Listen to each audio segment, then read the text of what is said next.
Hi, and welcome to our Caregiver Conference. Social Eating Connects Caregivers. My name is Darlene Merkler, and I'll be your host for today. Everyone here at ICRC knows you make sacrifices on a daily basis to care for family and friends. Therefore, to honor you as a family caregiver and celebrate November as National Family Caregiver Month, we planned an event filled with information, resources, and some fun to honor and celebrate all that you do. Aside from National Family Caregiver Appreciation Month, today is Give Big Tuesday.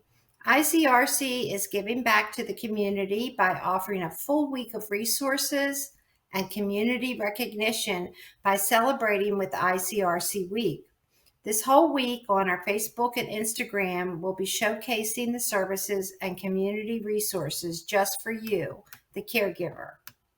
I'd also like to take a minute to thank our sponsors for helping us make this week possible.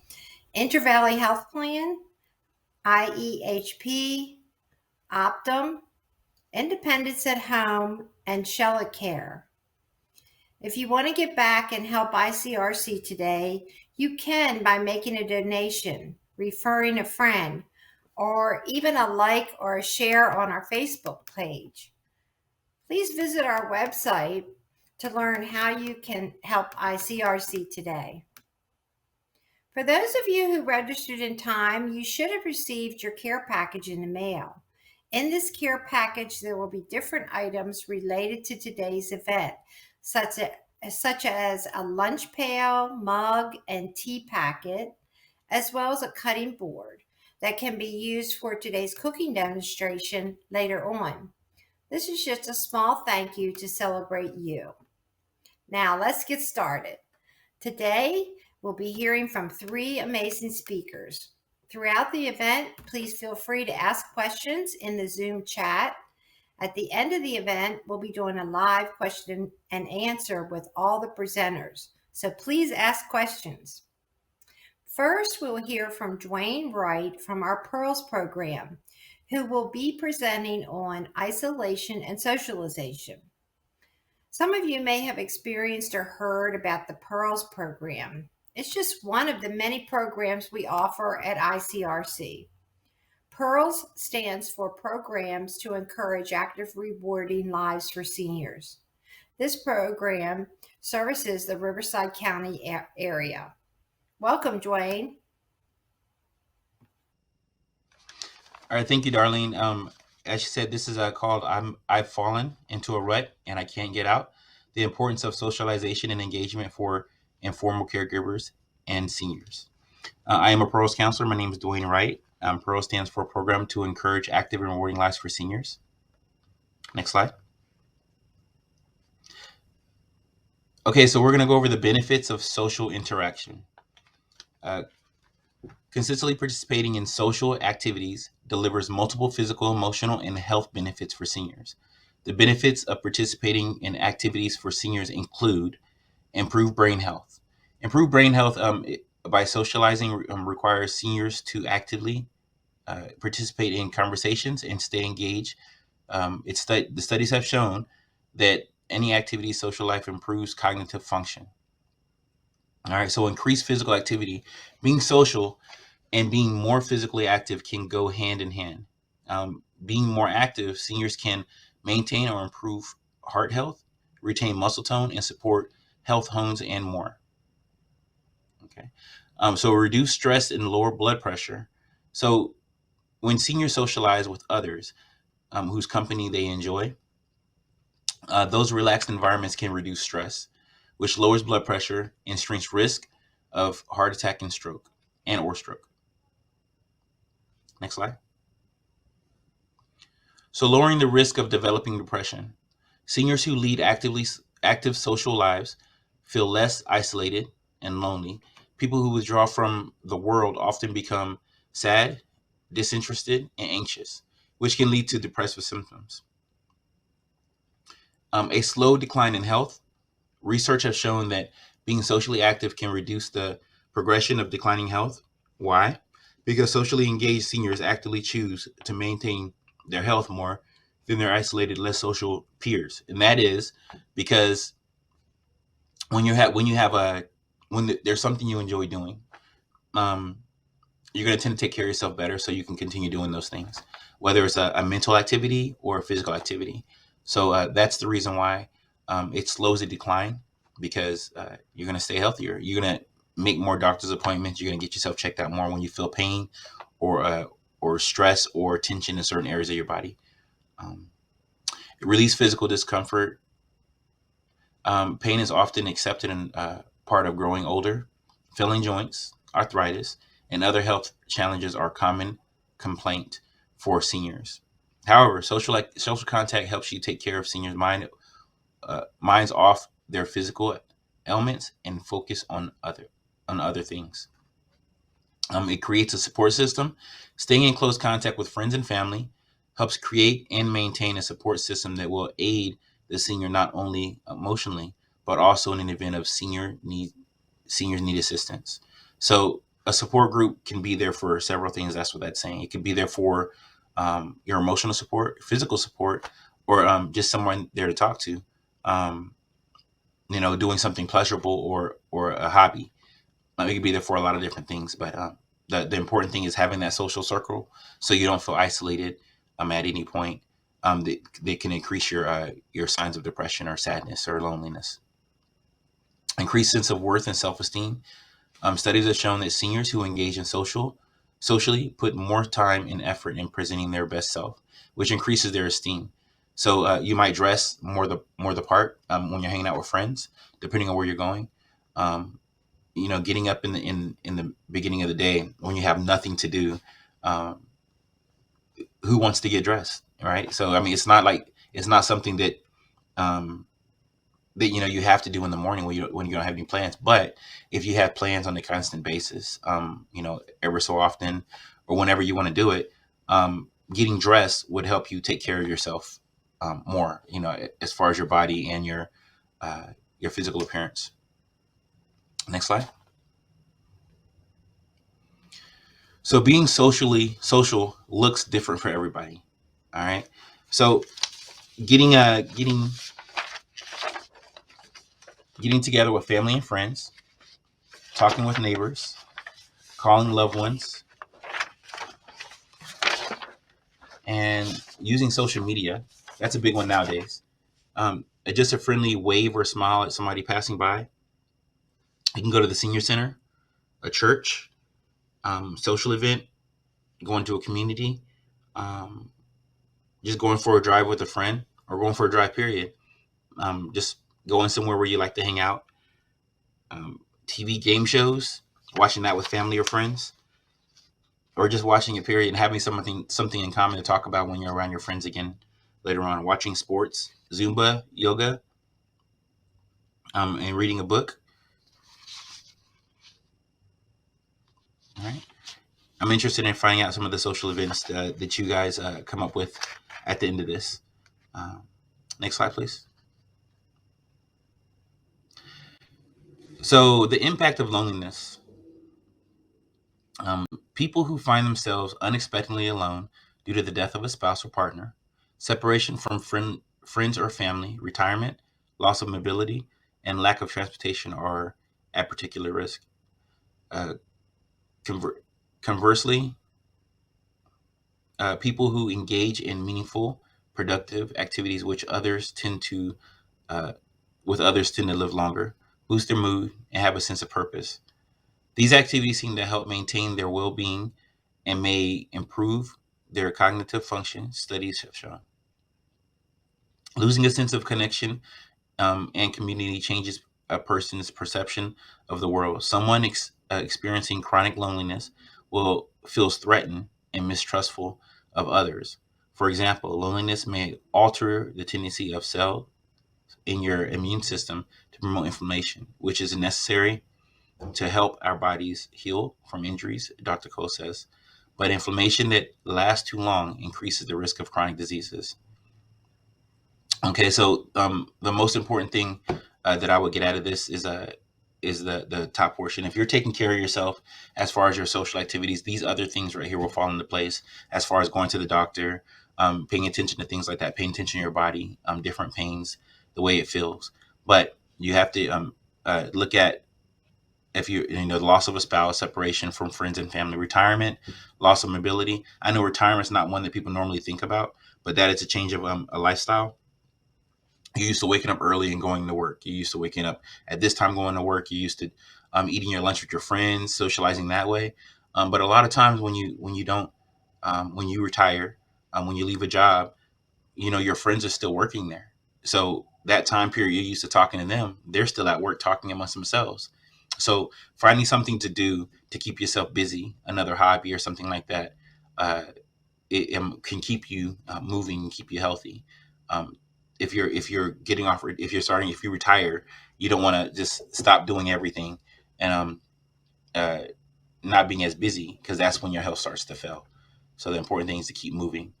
Um, Loss of mobility, uh, you know, back pains, leg pains, using a cane, being in a wheelchair, that can feel like you're limiting yourself to what you can and can't do now. And that can be difficult to accept, and that can cause depression as well. So just keeping your eyes open and realizing what's happening at the time um, can help you prevent that from happening in the future, prevent you from feeling that loneliness and depression and things like that. And if you feel those ways, um, we can help you get out of that as well. Next slide. All right, so getting out of a rut. So if you're feeling like you're in a rut, um, one of the ways that you can get out of it is by making plans.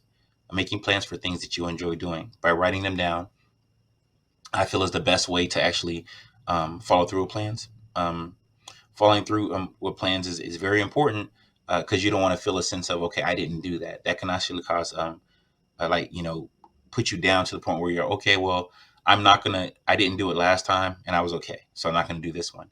Next thing you know, you have a whole list of things you never completed. All right, returning phone calls and text messages. That can keep your circle big, or increase your circle by actually returning phone calls and text messages. A lot of people wait on returning them. Who's to say the person's looking at their phone when you return the text? But that can actually help you go back and forth with somebody, and keep your circle big. Moving your body, planning on walks with your friends, stretching, walking around the house, walking in the yard, walking down the driveway, um, going for a walk with a friend. Excuse me. Going for a walk with a friend. Doing things that you enjoy doing, but keep your body mobile. Stay moving. Sending greeting cards to a friend. It doesn't necessarily have to be just greeting cards. It could be cards for holidays, birthdays, things like that. Postcards. Living in a different state, city, down the street, doesn't matter. It could be something fun to do, and just different ways to communicate. Keeping all the different ways of communication open, so you have more options. Next slide. All right. So, as far as feeling these symptoms, if you are feeling these symptoms, and there's something that you feel you need help with, even if you feel like it's not that bad, before it gets any worse, you can call Pearls. Pearls at ICRC program is a program to encourage acting role lives for seniors. Pearls is a problem solving model that is proven to show, through evidence based practice, to decrease negative symptoms that keep people feeling down or in a rut, while increasing mood and alleviating those symptoms. Pros is for Riverside County senior 60 plus. If you're 59, call us. We'll let you know. This is a program that's free funded by RUHSBH and it's confidential. Pros is currently being offered virtually and can help get back into a routine of social circles and pleasant activities. For more information, call us at our office at 800-675-6694, or visit our website at www.inlandcaregivers.org and click contact me. And as soon as we get your information, somebody will be contacting you to get your information so we can actually move forward with the program and see if we actually can help you. All right, thank you. Wow, such great information, Dwayne. As a reminder, if you have any questions, share them in the Zoom chat. We'll be doing a live question and answer at the end of the event.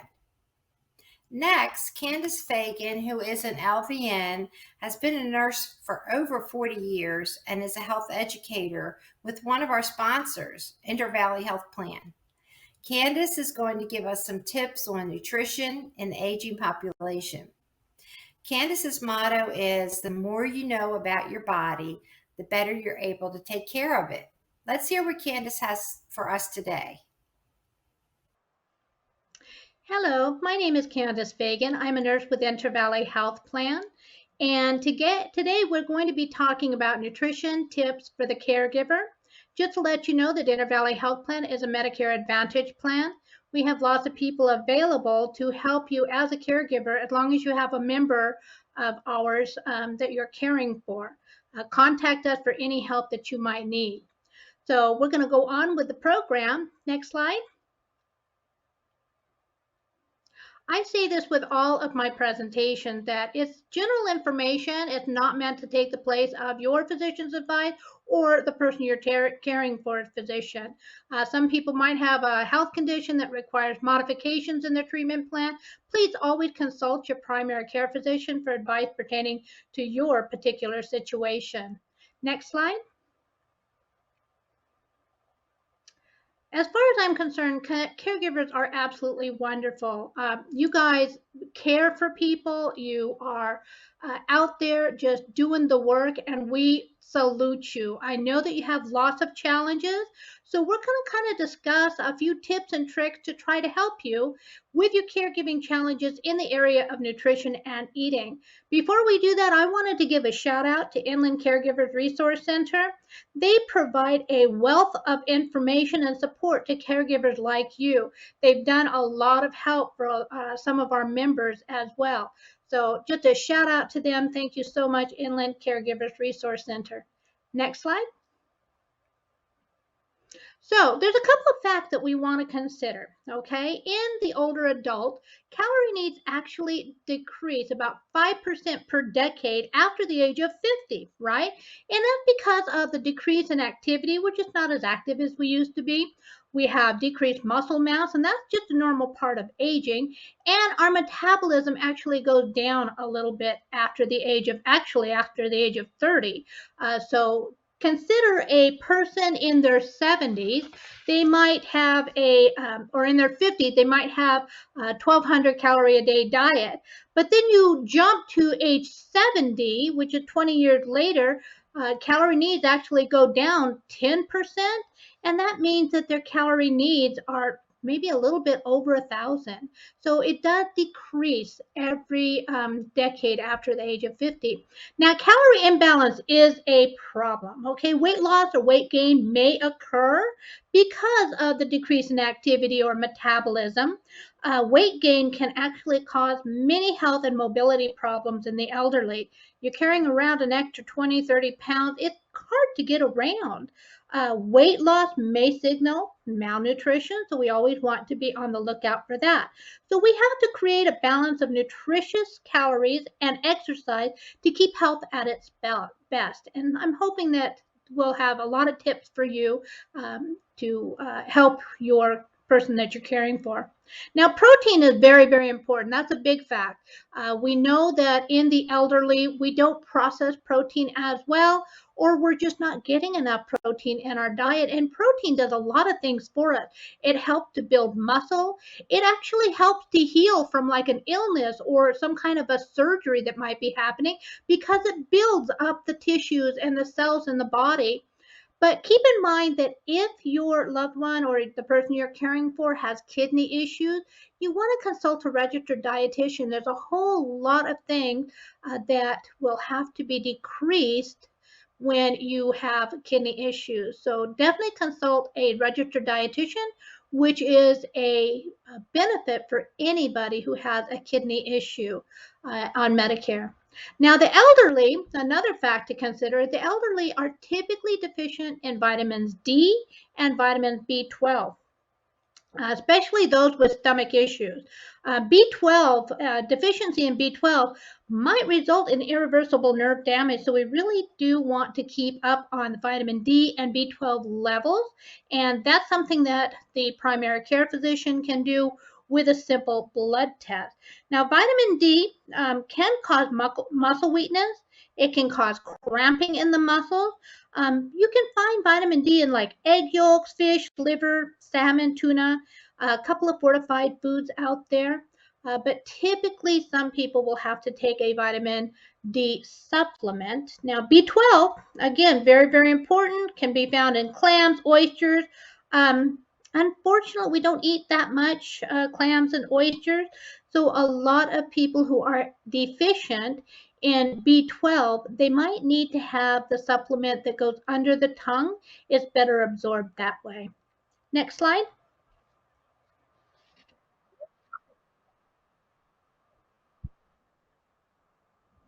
Slide to the left.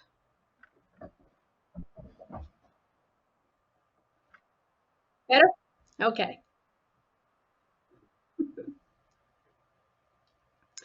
Okay, so the golden years. We know that in the golden years, nutrition is very, very important. Malnutrition in older adults is common. There can be a lot of reasons, and medical problems might be one reason. If they have diabetes or heart failure, maybe they have stomach issues. They have GERD, which is gastroesophageal reflux disease. Stomach cramping can happen an awful lot. They might have physical issues such as unable to cook for themselves or even unable to feed themselves. Mental and emotional factors can occur, depression or dementia, and then there's financial. So let's explore a few tips to help you help them. Next slide. So, why do they not want to eat? Can you think of some reasons why? Well, some reasons can be loss of appetite. Now, we know that loss of appetite, is fairly common in the elder. They just don't really care to eat all that much. It can be because they have a decreased sense of taste and smell. They might have a problem with chewing or swallowing difficulties. They might have a loss of physical strength or even mobility to get to the food. And then medications can also be a reason why. Next slide. So let's talk about physical changes. Loss of appetite, decreased sense of taste, smell. A lot of people say, well, that's a normal part of aging, and it is. It can happen because of aging, but it can also happen because of illness. So if it's something that's really prevalent and it's been happening for a long time, it might be a part of aging. But if it's something that's brand new, you might think maybe they have a sinus infection. The sinus infection can definitely cause a loss of appetite, sense of smell, and taste. So that can be an option as well to go see your primary care physician to see if there's any kind of illness. Now, difficulty chewing or swallowing. The chewing part, I mean, if they're dentures, if your loved one is wearing dentures, or maybe they have some teeth and they're having dental problems, a cavity or something, when you have dentures, you lose weight, it actually causes your gums to shrink, and therefore your dentures aren't fitting as well. So you might rub up against the gum and cause sores. So that could be an issue too you want to look for.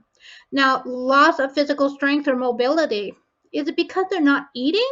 Or is it because of some kind of underlying illness? I know that UTIs frequently make people not want to eat.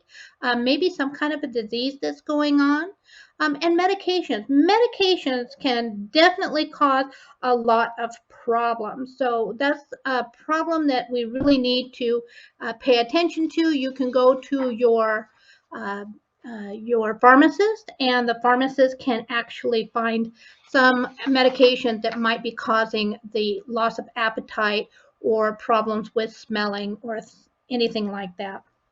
Next slide. Mental or emotional changes.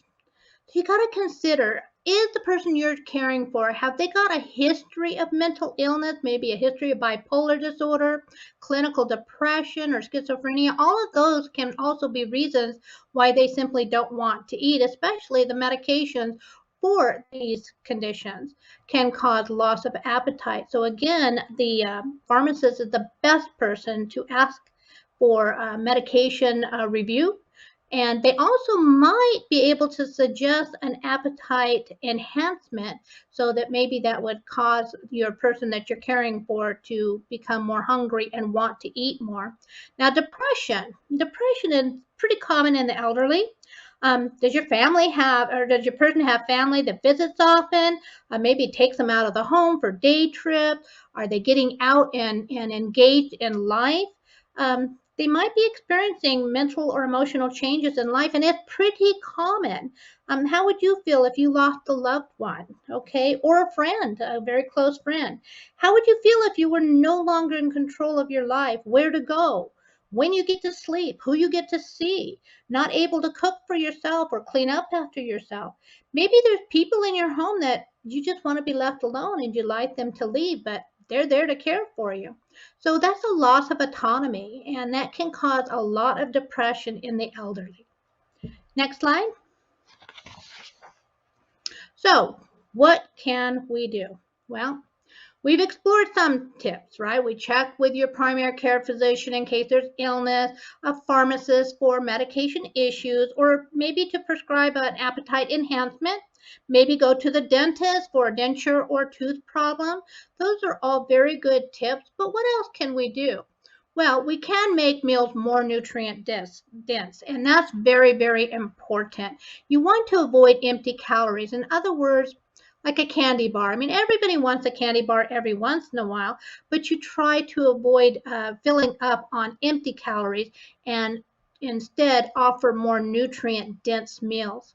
So instead of, say, broth, you can do chicken and vegetable soup. That way you've got a little protein in this chicken, and then the vegetables have lots of good vitamins and nutrients.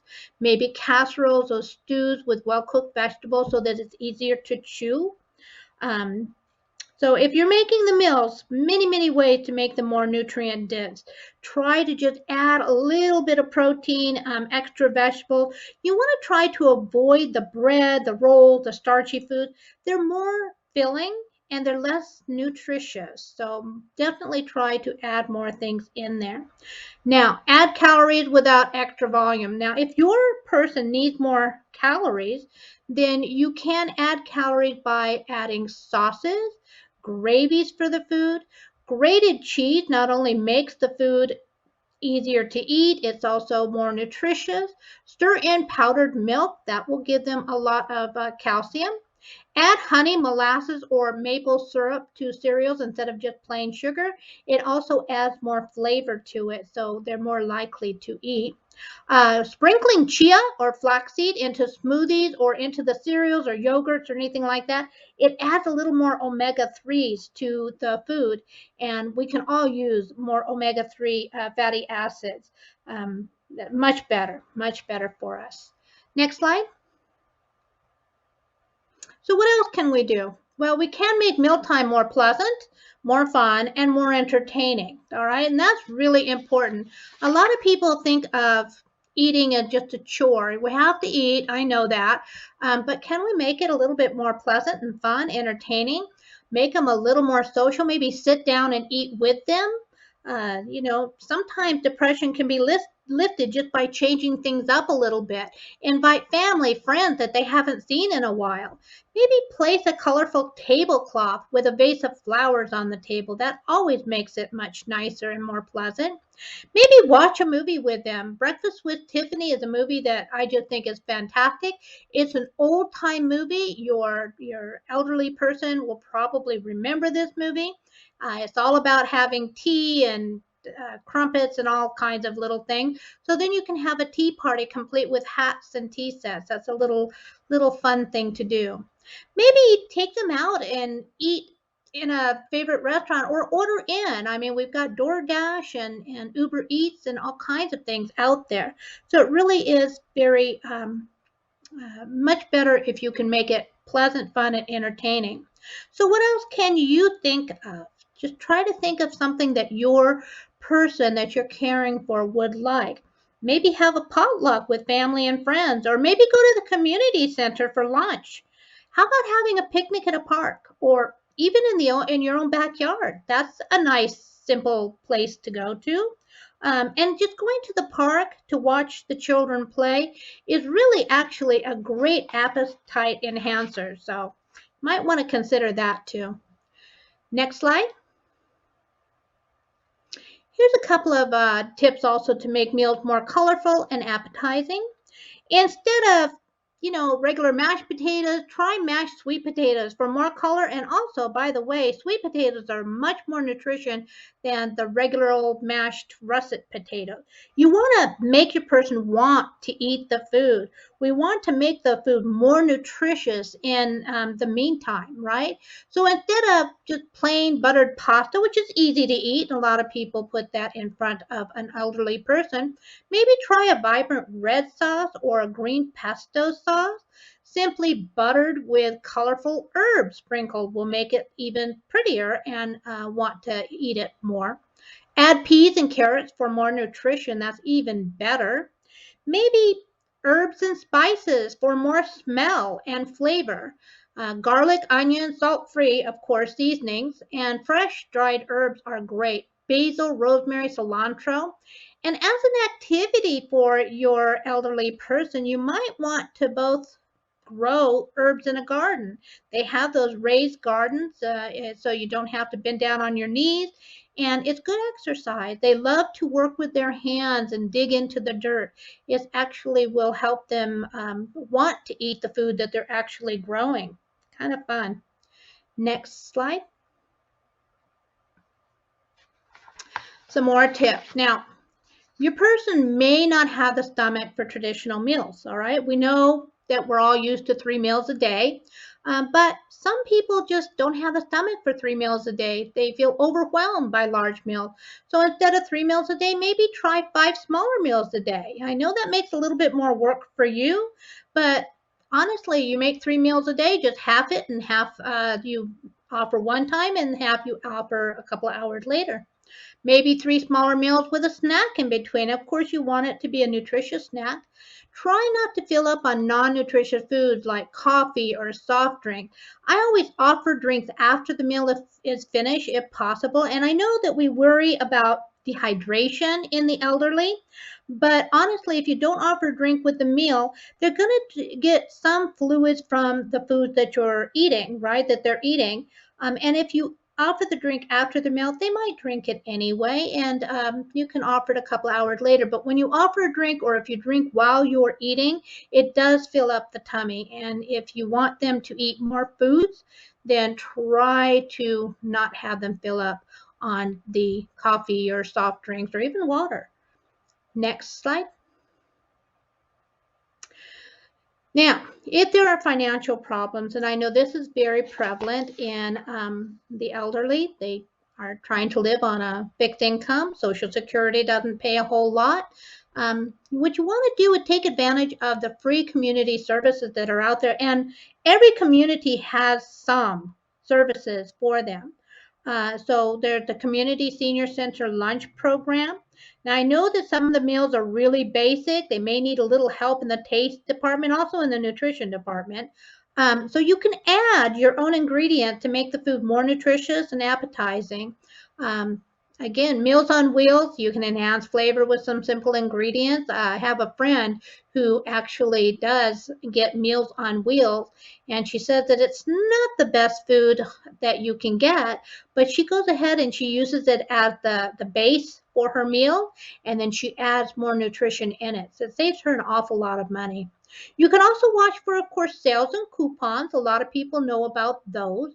What I always do is I shop at the big box stores, such as Sam's Club or Costco or whatever, and I buy the large boxes of food, and then I share the food and the cost with my daughter. And you guys can do the same thing. It's not that hard. And the family may want to help by sharing the food costs as well.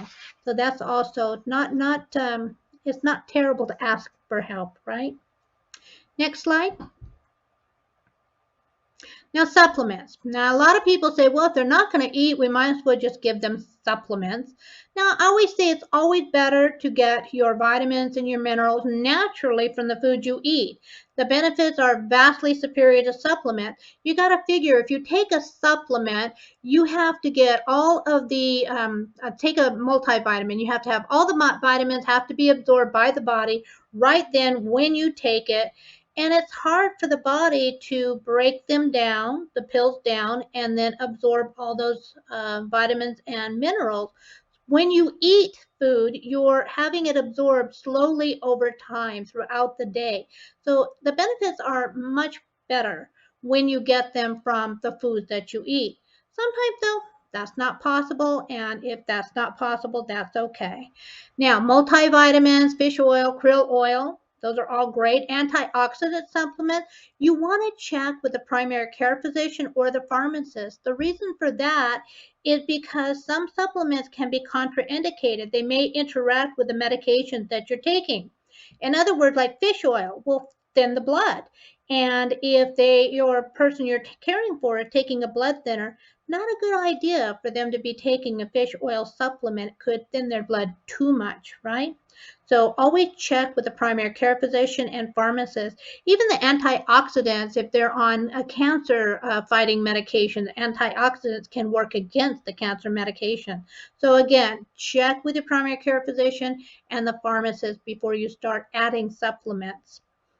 B12 supplement, again, might be needed due to malabsorption syndrome, which is pretty common in the elderly. And most doctors will advise you to take the B12 supplement that goes under the tongue and it's absorbed easier in the veins under the tongue, or it might be needed, an injection might be needed. So talk to the doctor, make sure that you know what your B12 levels are.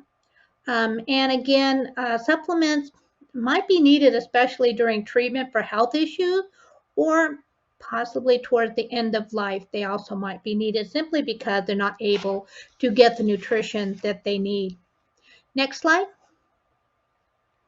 That brings us to the end of life nutrition. Now, at the end of life, your taste, your smell, and hunger are the first senses to diminish. Okay, and that's a normal part, just a part of the living, dying process, and it's something to be expected toward the end of life. You want to offer foods and drinks, but you don't want to force them on a person who's at the end of their life, right? You want to enrich what they do eat, like put peanut butter on toast or maybe nuts and berries and yogurt if they're able to eat those. Try not to go straight to pureed food. I know it's easier for them to swallow, it's easier for them to eat, but sometimes pureed food is not indicated. You got to check with the doctor. If necessary, though, you can still add like peanut butter. You can still puree the berries and things to make the food a little bit more palatable. Now, some people at the end of life may be on special diets, and you can restore life to bland diet by adding like lemon juice, herbs, and spices.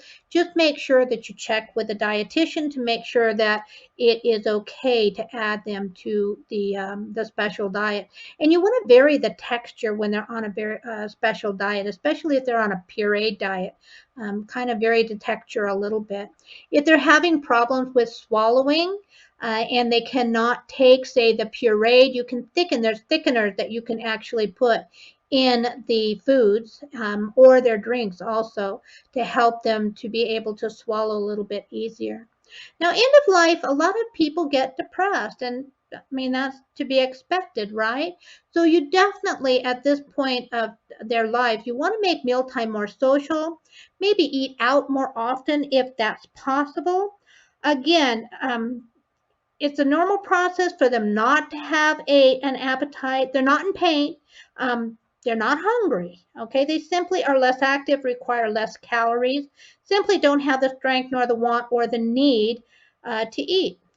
Forcing someone to eat is definitely taking away their choices. It's taking away their autonomy. So again, I just can't reiterate this enough. Offer the food and drinks, but don't force them on them. It's just taking their choices away. Make the rest of the days they have left focusing on good times, memories, and love. Love is really all we need, right? Okay, next slide, please.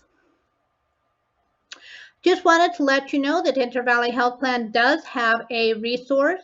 It's a free resource. It's on our website. It has credible health and prescription information for you. Go to ivhb.com.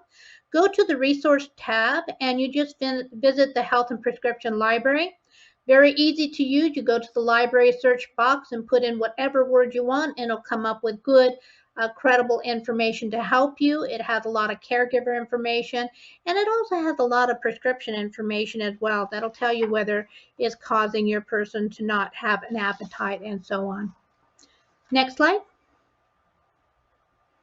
Thank you very much for spending time. I, again, want you to check our website for upcoming games, educational classes for you to enjoy. We're at ibhp.com/vitality. I know that the Inland Caregivers Resource Center has lots of classes available for you, so always check their website for classes. You're going to learn something every time. Thank you so much and have a wonderful day. Thank you, Candace. This information is great. And please don't forget to consult your doctor for more personalized information. As a reminder, if you have any questions, share them in the Zoom chat, and we'll be doing a live question and answer at the end of the event. We're almost coming to the end of our event. So now we're going to take a quick 5-minute break. And when we come back, get ready to do some cooking. If you wish to participate, please look inside your care package for the recipe and cooking board. See you in 5 minutes.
Welcome back. Now, our last presenter is Christina Bosch, who works for Homestead Senior Care, one of the many community partners of ICRC, to bring resources and services to seniors and caregivers in Riverside and surrounding cities. Christina is going to be doing a cooking demonstration. She's preparing charred eggplant with burrata cheese and pomegranate walnut relish. That sounds delish, Christina. Remember, if you need help keeping up with the ingredients, the recipe can be found in your care package. Welcome, Christina. All right, thank you so much, Darlene. It's great to be here with you guys.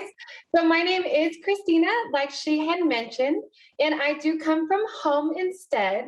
So you may recognize our, company name, you may not, but we actually do hire people like you who provide care for aging adults who can't care for themselves, so caregivers. However, a lot of ours are now family caregivers, so a little bit of a different dynamic. But we do work with caregivers and we work with seniors who need assistance in the home with a lot of non-medical tasks. So I'm really grateful to be here with you guys. Today I'm doing something a little fun and different. I normally do the marketing for our office. And so today I get to put on a different hat, or I should say apron, and I'm doing a cooking demonstration for you guys today. And I know we're talking about nutrition and how important that is for people as they're aging, all of us. It's important, but especially for those who are aging, it's super important to have good nutrition. So that's what I hope this recipe will inspire you to be able to incorporate into either your life or the one you're caring for's life. And I know that caregiving involves a lot of different things that you're doing. You're pretty much juggling with 8 different hands. So you're trying to do, the cleaning, you're trying to do the personal care, the bathing, but cooking and meal preparation is a big part of caregiving. At least we've seen at Home Instead. And so today I'm excited to bring you a recipe. I used to do a class with the Janet Goski Senior Center in Riverside called Cooking with Christina. And we used to do that over Zoom for quite a while. And so it's fun to be back in my kitchen with my apron on doing this recipe for you guys today. So like Darlene mentioned, we are going to be doing a basic recipe. It may sound fancy, but I assure you, if I can make it, you guys can too. So I'm not a chef by trade. I just love to cook and I love good, nutritious food. So what we're going to be doing today is, like Darlene mentioned, a charred eggplant. So I'll explain all this in more detail, but we're doing a charred eggplant with burrata cheese and a pomegranate walnut relish. Sounds fancy, not hard. So this is a great side dish that you can include during the holidays. It's really colorful, which is why I chose it too. It's festive. It's very nutrient dense, like Candace mentioned. Something that you're looking for food for your aging loved one is for it to be nutrient dense. And so this is a very nutrient dense recipe. There's lots going on in here. So I'm going to explain a little bit of backstory before I launch into the ingredients, and then we're going to cook it. It doesn't take long, so don't worry. We're going to get to the recipe in just a moment. But you may ask, why eggplant? Eggplant, really? I don't really like eggplant. It's kind of weird. I never cook with eggplant. Well, maybe you'll change your mind after today. So eggplant has an interesting story to it that I'll read to you guys just briefly. But eggplant's actually called eggplant. I don't know if anyone wants to guess to themselves why they think it's called eggplant. Because it's purple. It's not even in the shape of an egg, really.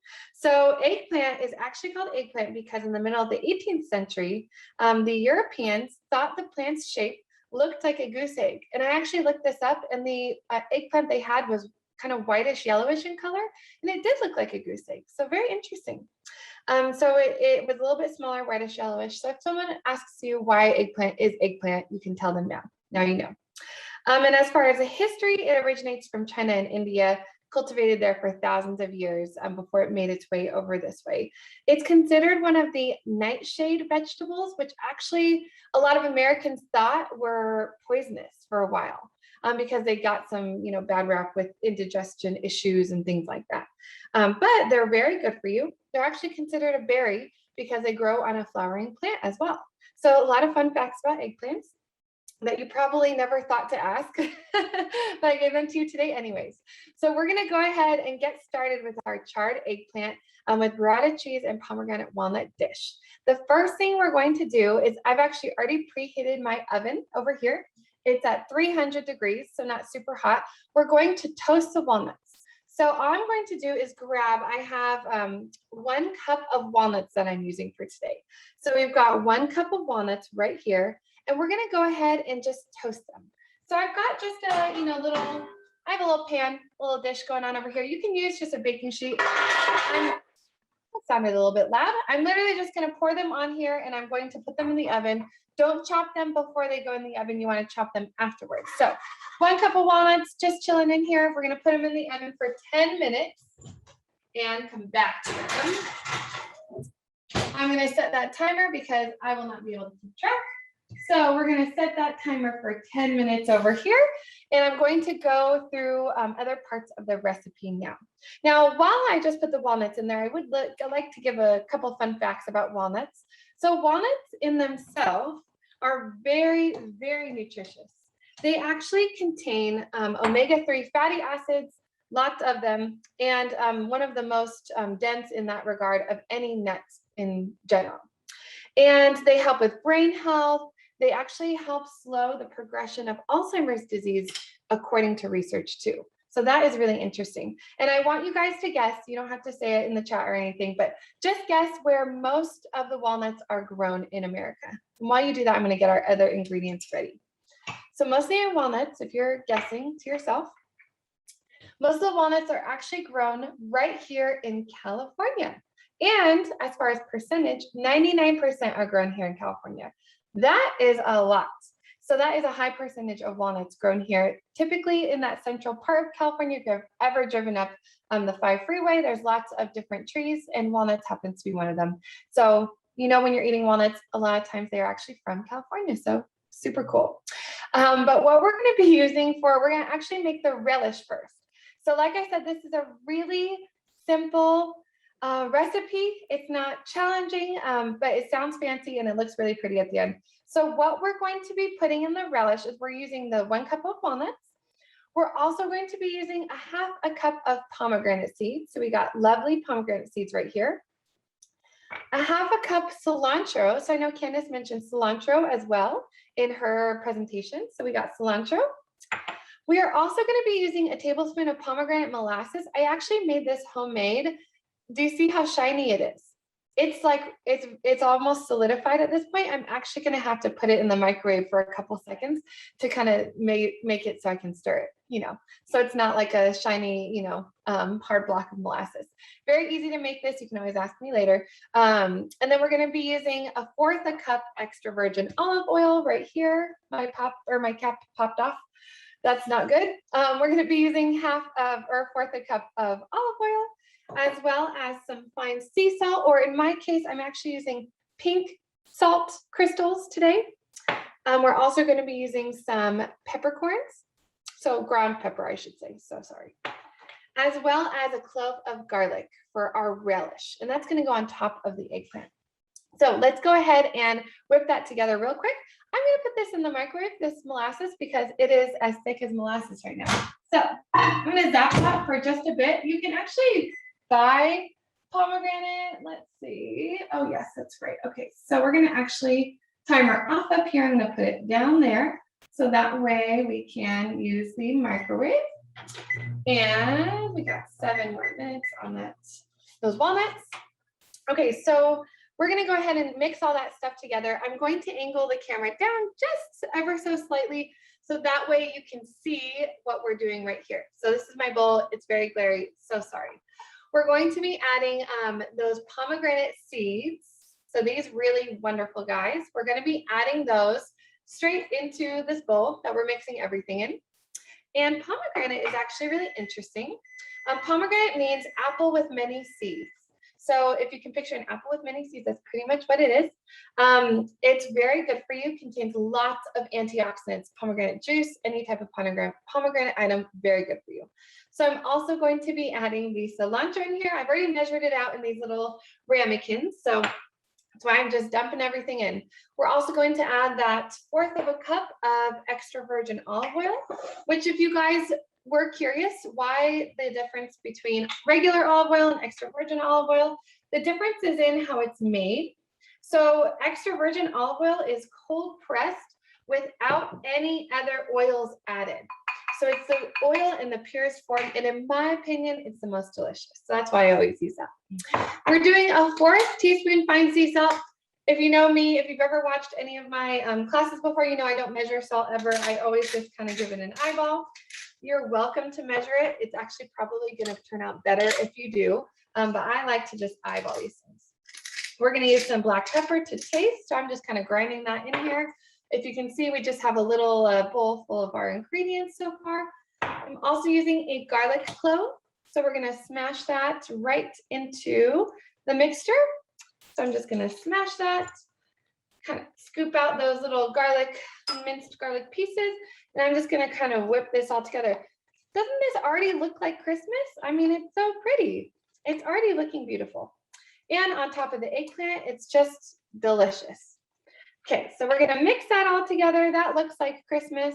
We are gonna add that pomegranate molasses, which will do okay in there. It will not turn solid because of the olive oil.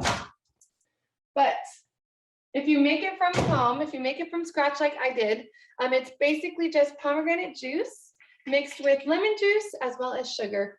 That's essentially how you make a lot of jams, or even in this case, a molasses. So see how much more liquidy and everything it is? It's not like a hard, shiny block. We're actually using 1 tablespoon of the molasses. So I'm just gonna go ahead and drizzle that in there, and that looks delicious, if I do say so myself. Yum. I feel like I could just put this on top of some crackers with some cheese and we'd call it a day. It's looking very tasty. And it is gonna get a little stickier because of the molasses for sure. But just stir it around right once it gets in there and it should be good to go. It just adds a lot of nice flavor. All right, so we're gonna go ahead. This is our relish, so easy. We're gonna set this aside for right now. So just right over here. All right, so the next thing that we're going to do, we have, looks like, oh, you know what? I put it on for 7 hours for my walnuts. You know, this is a live class, so you never know what's gonna happen. I'm gonna go ahead and cancel that kitchen timer because I believe our walnuts are done. I meant 7 minutes, so I put 7 hours. Well, we're gonna take those guys out right now because I think they're probably done. So let's go ahead and check out our walnuts. We're gonna add these to the relish. So we're gonna actually just chop these up, and these look great to me as long as they're just toasted. You don't want them burnt for sure. So what I'm gonna do right now is I'm actually just gonna go ahead and chop these guys. Okay, does not have to be perfect. There's many ways that you can chop this guy. Okay, let's see, let's grab this over here. And we're just gonna kind of chop these walnuts. I've already measured a cup. So this is already a cup of walnuts. All right, so we're just gonna go ahead and give a little chop over here. We're gonna make sure everything is all nice and bite-sized. All right, so this is an easy dish. Like I said, you can prepare it for Christmas. It's kind of a more festive dish because of the colors. You can have it for dinner. You can have it to have guests over. You can use it to entice your friends to want to come and join you for dinner, which is a great idea. You can use it for a lot of different things. So we're just gonna go ahead and add these walnuts right in here. And I'm just gonna scoop aside all the remnants of that chopping, kind of push the board in a little bit. And I'm just gonna give it a nice mix right over here. So you wanna make sure all the walnuts are coated. Everything is incorporated and integrated really well. Again, this is very straightforward. There is nothing too fancy about this. Oops, I've lost some walnuts. So we're gonna go ahead and stir this. And this is our relish that we've got going on that we're gonna top the eggplant with. And we lost another walnut. Okay, so we're gonna put that off to the side. The next thing that we're going to do is we are going to actually slice our eggplant. So I've got an eggplant right here. We're gonna slice this guy. While I'm doing this, I'm gonna start heating up our, I have a grill that I'm gonna use, a stovetop grill, but You can use a cast iron skillet. You can use just a regular pan. It doesn't have to be a grill. This is just what's gonna make it a little more charred. I'm gonna go ahead and turn on the burner, actually only on medium. I'm gonna turn both the front and the back on because it gets everything nice and warm. So we're gonna take our eggplant, beautiful, nice eggplant, and I'm cutting it in diagonals. So the pieces are gonna look like this, if you can see. So they're gonna look like that, so where some of the purple is still showing. And I'm gonna actually start at the top of the eggplant, give it a nice slice, and I'm just gonna cut it in those diagonal wedges. And essentially you would normally want to make, the whole eggplant, you would want to cut it up. You don't want to waste any. I'm just going to go ahead and do, for the sake of today and timing, I'm just going to do 5 slices. So I'm not going to do the whole thing. And this is a hearty eggplant. Okay. So we've got our eggplant slices nicely done. And we're going to go ahead and put those aside. And I'm going to create the dressing that we're going to put on the eggplants to be able to cook on the grill. So let me grab my other bowl. All right, so in my other bowl, what we're going to add is we're going to add the eggplant eventually. We're going to add 6 tablespoons of the extra virgin olive oil. So let me go ahead and grab that. I kind of just eyeball the olive oil a lot. But we're going to go ahead for the sake of today, do 6 tablespoons of this olive oil. And olive oil is so good for you. I'm going to add just a tad bit more. Okay, great. I kind of eyeball things as I go, so you can feel free to do that as well. We're also going to be doing a 1/2 teaspoon of thyme. So like Candace mentioned already, which I was so grateful that she was mentioning all these things, so you guys had a lot of understanding and knowledge about, herbs and food like that that's good for you. And she did a great job of explaining all those things. But we are going to do a 1/2 teaspoon of thyme. We're using fresh herbs, and these are just herbs with no salt added. So I'm going to add that thyme in there. I'm going to turn this down a smidge. Not gonna lie, our fire alarms are a little sensitive here in my house, so I want to make sure we don't set the fire alarm off. We don't want to do that. So I'm going to go ahead and turn that down a little bit. Add a 1/2 teaspoon of oregano, which oregano is actually known to help combat sickness. Thyme is also really good for you. Did you know herbs actually have vitamins in them, which I think is very cool. I didn't really necessarily consider that before, but they do. We're also going to be using a 1/2 teaspoon of the cumin. So I'm going to grab that. I'm just tossing all this. I guess you can't really see the bowl super well. Tossing all of it in the bowl. And then I'm also going to just mix that together wherever my wooden spoon went, right here. Okay, so I'm going to mix this together. This is a really healthy, there's no butter here. I love butter, don't get me wrong.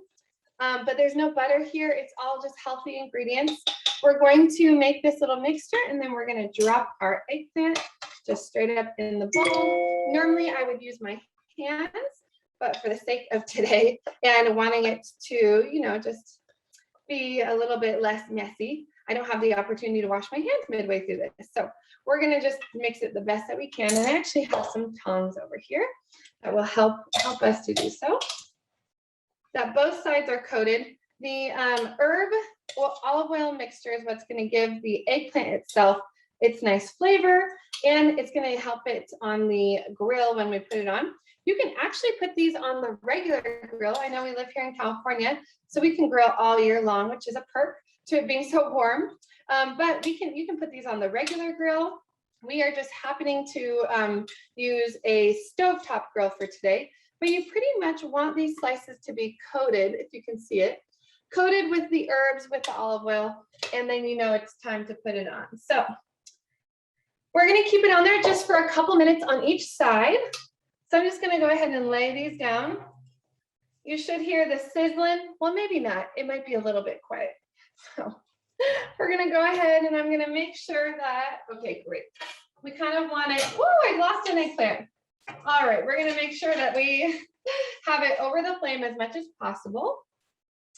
And I can kind of put 3 in a row on our little stovetop grill. Again, if you do not have a stovetop grill, that is not a problem because you can use, like I said, your cast iron. You can use, pretty much any other pan will work. You just won't get the char marks like we are going to get with ours today. All right, so I turn the heat up just a smidge. Lord willing, we won't have a fire alarm fiasco. All right, we're gonna go ahead and throw this guy on there as well as this guy. Some of them might take a little bit longer than others. And we're gonna go ahead and let those sizzle and char on that one side, and then we're going to flip them. So at this point, I wanna see if anyone has any questions. So if anyone has questions, they can share them. And then I will continue actually with a fun trivia question. So if anyone has questions, go ahead and share those, and I'll give it just a moment. All right, let me just make sure these are all good. No questions, cool. That is great. Well, I'm glad everyone is tracking along then. We're gonna go ahead and let those just kind of char for a moment on that side.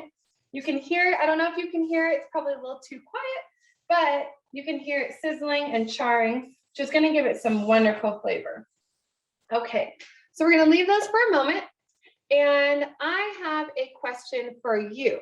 So because this is a holiday themed recipe, and we're doing holiday, it's before the holidays, and it's also talking about nutrition, and we're just celebrating the art of good food as well as companionship and how important that is. I thought of a trivia question. I always do a trivia question in my classes because I think it's fun. And this one, you can have the opportunity to respond. And if you do respond, if there's a way that we can, I'm sure there's a way that we can see an email for you. We would love to be able to, I would love to give you a gift from Home Instead, just really, really small gift card from Home Instead. It's just a very, very small little thank you for participating if you get the right answer or closest to the right answer. So the question that I have for you that you can type in the chat is, so since we're making a dish for the Christmas holiday season, what year was the first recorded Christmas celebration? So I'll repeat that. What year do you think the first recorded Christmas celebration was? So I'll give you a moment to think about that. Try using the honor system of not looking it up on Google if you can. So what do you think the first recorded Christmas season or Christmas celebration, what year do you think that was? And type it in the chat. So while you guys think about that, I'm gonna go ahead and check on these guys. Oh, they are looking nice. Awesome. Also, you wanted to cut your eggplants in about, a little bit like half an inch of a slice as far as thickness. No more though, or else it won't cook properly. All right, so we have some guesses going on. Awesome. I love seeing those answers come in. So yes, what was the first recorded Christmas celebration ever? And I'm excited to see what you guys end up coming up with. I'm just going to go ahead and give this a little press. I'm actually going to flip this guy. See how we are seeing these char marks? Ooh, yeah, that is looking nice. I'm going to put those back on, kind of give it a little press. You also want to make sure that your eggplant is getting cooked. So make sure it's starting to feel soft and it's not hard. If it's showing grill marks, but it's still not feeling like it's cooked, then you can always turn the heat up a little bit and turn the heat down actually, and try and get that eggplant a little bit more cooked. This guy's looking great. Okay, awesome. We got some answers coming in. I'll give everyone another moment for the trivia question. Ooh, and I'm trying to flip this guy. Oh yeah, there we go. Okay, so we're gonna go ahead and flip these, and we're leaving these on here for another couple minutes. And last call for any trivia question answers. There is an opportunity for a very small thank you prize. Okay. All right, I saw one more come in. And I'm just gonna go ahead and leave these guys on there. They're looking really great. And they smell delicious. Okay, so last call for any answers. It looks like everyone who wanted to guess has already guessed. So the first ever recorded Christmas celebration, this might blow your mind, but it was actually in Rome, and it was in 336 AD. That's a long time ago.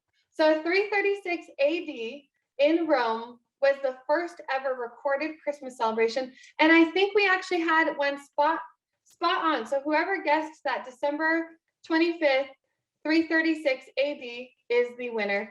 And I would love the email for Sandy because she would win a prize from us. So congratulations. But yes, that is the correct answer. And it was on December 25th. So a lot of people, are not sure it's December 25th.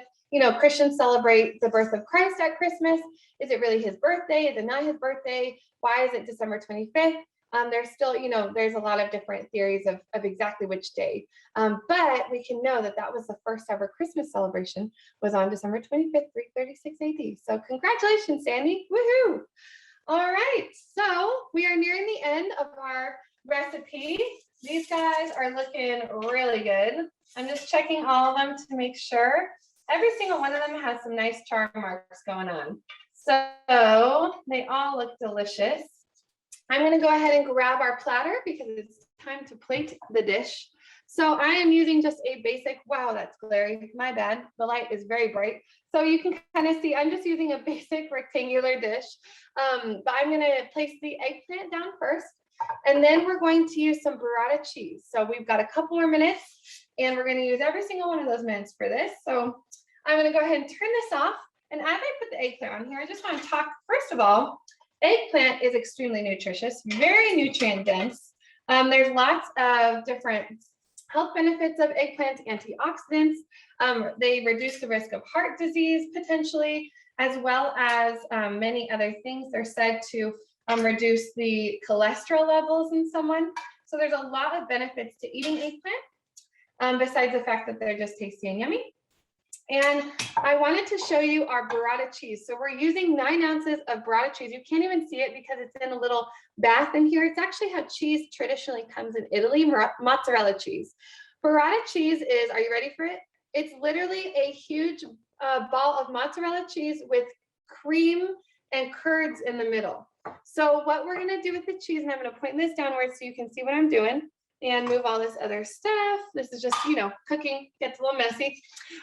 So what we're gonna do is we're gonna take this cheese that's so delicious. We're gonna actually just break it up on top of the eggplant. So if you look inside, but burrata cheese is literally just a shell of mozzarella with this wonderful creamy a mixture of cream and curds and everything inside. So it's delicious. It's creamy. If you've ever had burrata on a pizza, you know what I'm talking about. It is so yummy. It's easy to incorporate on salads. The creamy texture just goes so well with the crunchy texture of our relish over there. And I'm going to kind of just try and artfully layer this around. May not be as artfully as I hoped, but wait till you see it with the actual relish. And we're going to plate this thing in the next minute. So I put the cheese just kind of spread out throughout the eggplant like that. And now we're going to top it with the pomegranate walnut relish. This is such a colorful, fun, festive dish.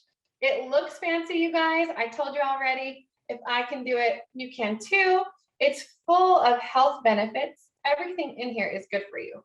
And so even the cheese, like we had talked about, the walnuts, the pomegranate seeds, it looks like Christmas because it's red and green and it's all just really healthy for you. And there we have it, our finished charred eggplant with burrata cheese and pomegranate walnut relish. And that is all for our recipe today. So hope you are able to try it if you would like to give it a try and you enjoy it as an appetizer, as a entree, or anything else that you prefer it to be. So thank you for being willing to allow me to share this recipe with you today. Yum. That looks delicious. For more cooking recipes, make sure to read our monthly newsletter. And if you do end up making the recipe, please share your pics with us on Facebook, our Facebook page, which is Facebook.com/ICRC1985. Now let's welcome back all 3 of our speakers for a Q&A. Thank you all again for those presentations. Let's get started with our first question. Do we have questions? I don't know if I'm supposed to see the questions or not.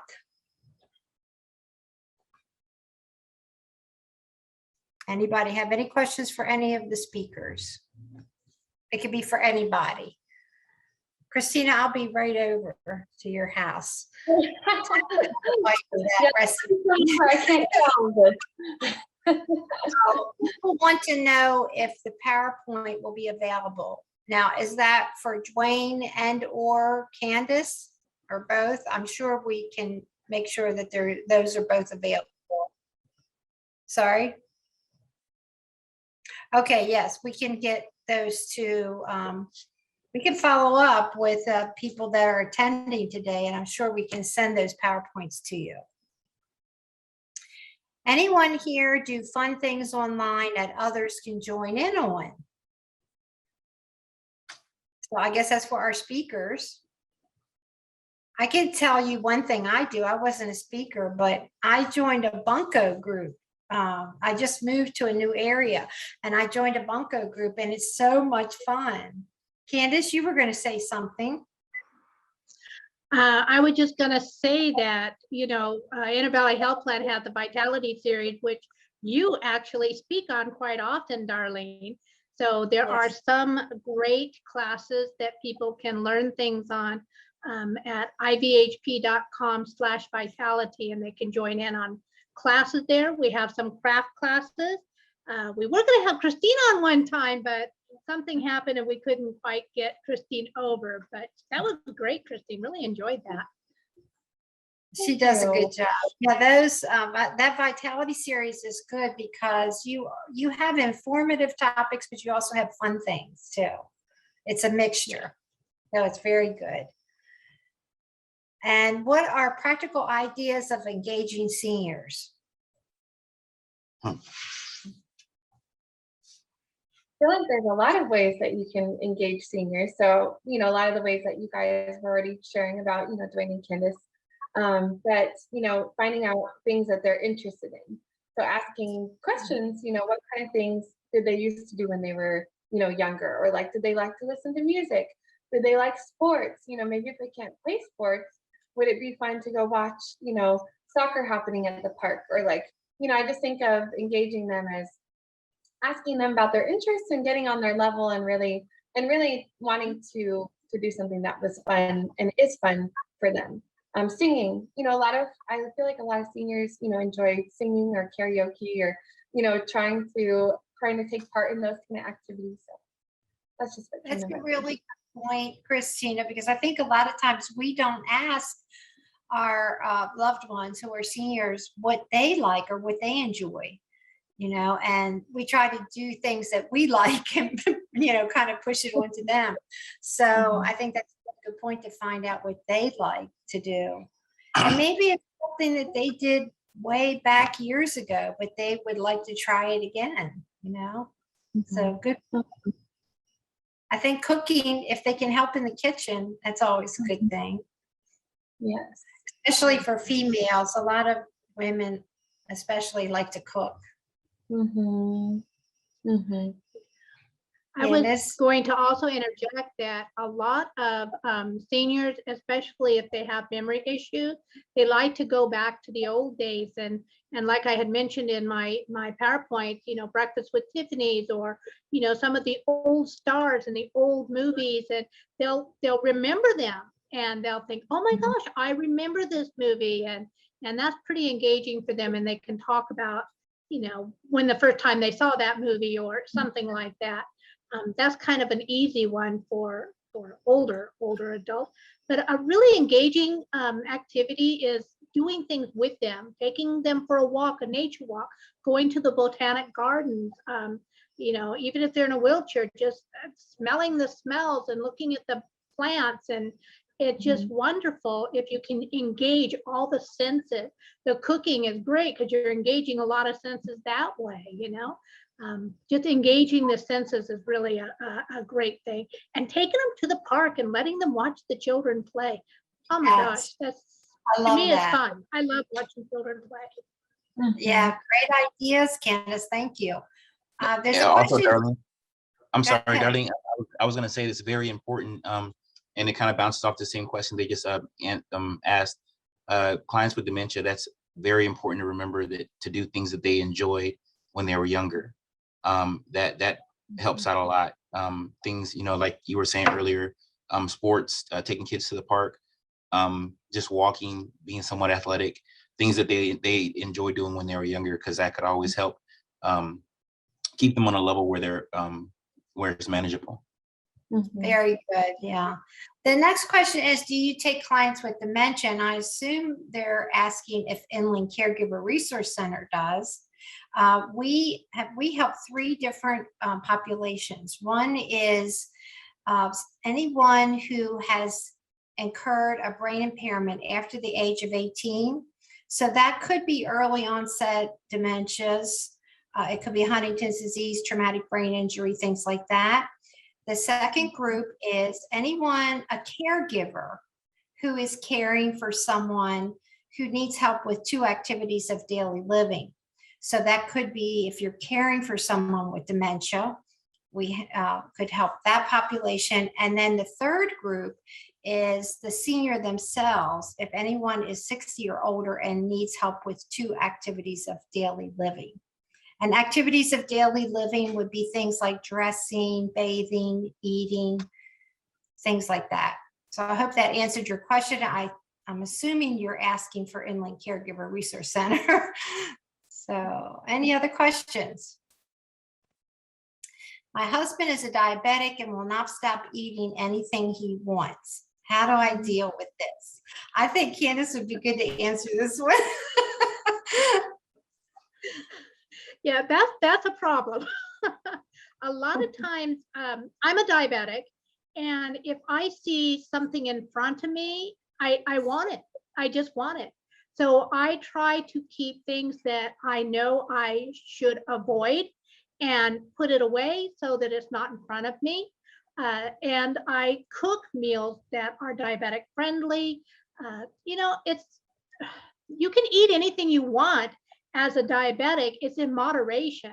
Like I always have a piece of chocolate every single day, but instead of a huge king size Milky Way, I have a small little Candy Kiss.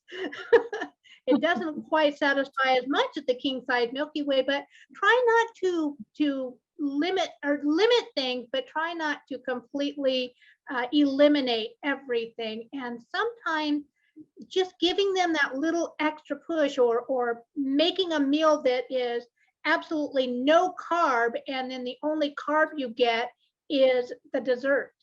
That's kind of helpful too. So go to your diabetic educator and diabetic nutritionist, and they'll have some more ideas for you. Okay, that's a good idea. Thank you. Is there a risk of too much vitamin D3 or B12? What is the level of vitamin B12 that we should have? Another Candace. There is a risk.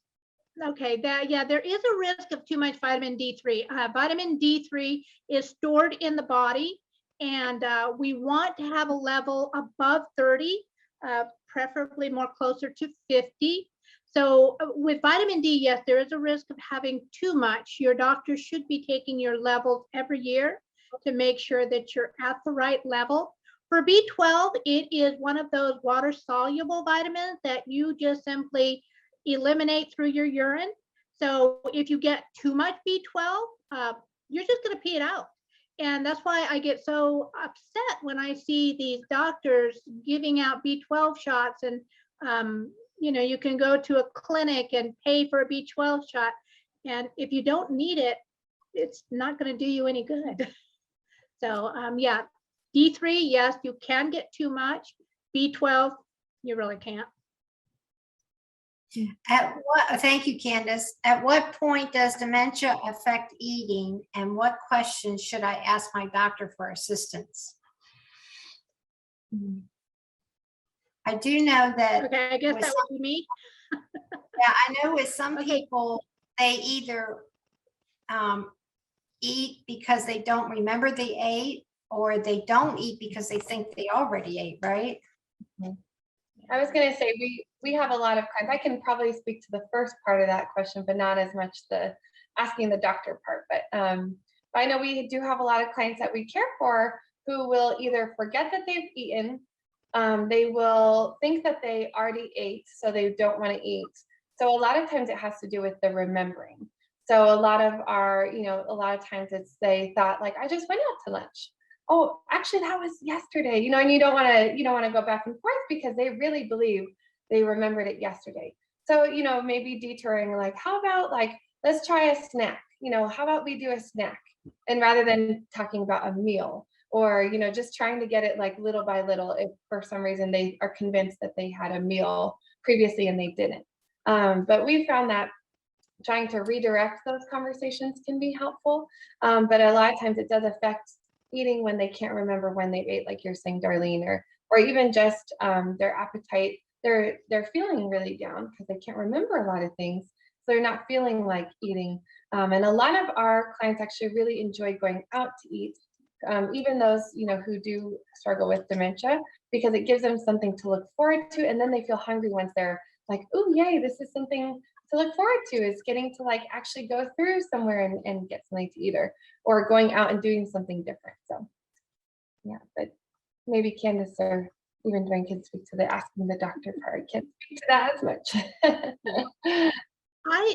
A lot of times dementia towards the end of the disease is when they start having issues of not eating, not wanting to eat.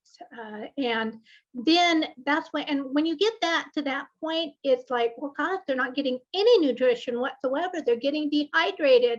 What can I do? That's when you should start asking your doctor for assistance, maybe a appetite enhancement. Ask them, can you check to see if she dehydrated? Signs of dehydration is poor turgor, which basically you kind of look at the back of the hand and you push up on the skin, and if it stays up in a tent, that means that you have poor turgor, and that could mean that they have dehydration. It's really hard to tell if a person is not eating because they're simply not hungry, or if they're not eating because it's the end of life and that's kind of a normal process. A lot of times you just have to, when they stop eating, that's when you really should get to your doctor and say, hey, what can I do? Yeah. Also, I know in the latter stages, with some people, there can be swallowing issues. And Yes. so we want to watch for choking, and maybe have the food pureed and things like that. That can be very dangerous. So, but that's usually at the end stages. But your doctor should be able to answer any questions too. Yeah. With dementia, will the patient actually forget that they know how to swallow and so quit swallowing? So that was a good lead in to that question. The part of the brain that tells your body to swallow sometimes is affected by the disease. And so that's why that happens. And like I said before, it can be a choking hazard.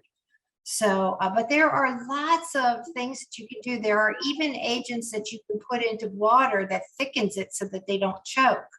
And that food can be puree. There are all kinds of things that can be done to help with that. Any other questions? Where are community center lunches offered? I think most senior centers, right, Christina? I know Goski has lunch there because I know you go there. Any other places anybody else knows? I think a lot of the senior centers are starting to open up now, or some of them.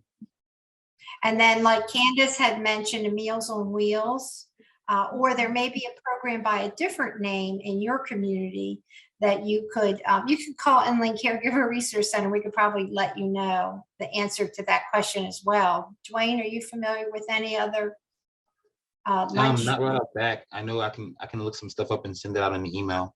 But Meals on Wheels is one that we lean on. Yeah.